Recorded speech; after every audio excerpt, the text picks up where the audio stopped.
کو دو تشبیہ، کس سے ان کے لبوں کو دو تشبیہ، کس سے ان کے لبوں کو دو تشبیہ، گلستاں میں کوئی گلاب نہیں، گلستاں میں کوئی گلاب نہیں، گلستاں میں کوئی گلاب نہیں، یہ حقیقت ہے کوئی خواب نہیں، مصطفیٰ سبحان اللہ، سبحان اللہ، زندہ باد زندہ باد، بہت اچھے ہے بھائی ماشاءاللہ۔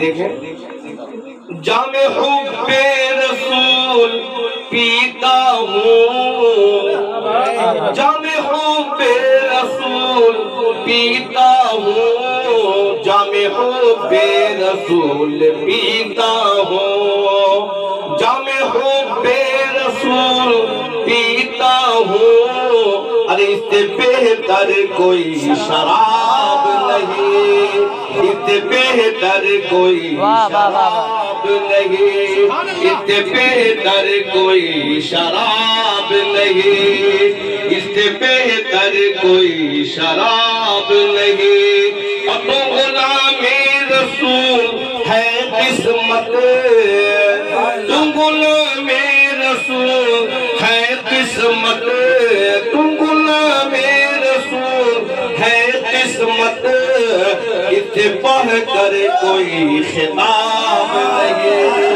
اس سے بڑھ کر کوئی خطاب نہیں، یہ حقیقت ہے کوئی خواب نہیں، مصطفیٰ کا کوئی جواب نہیں، مصطفیٰ کا کوئی جواب نہیں۔ دور پاک بلی جا اللہم صلی اللہ علیہ وسلم دائما ابدا علی حبیبک خیر الخلق کلہم صلی اللہ علیہ وسلم۔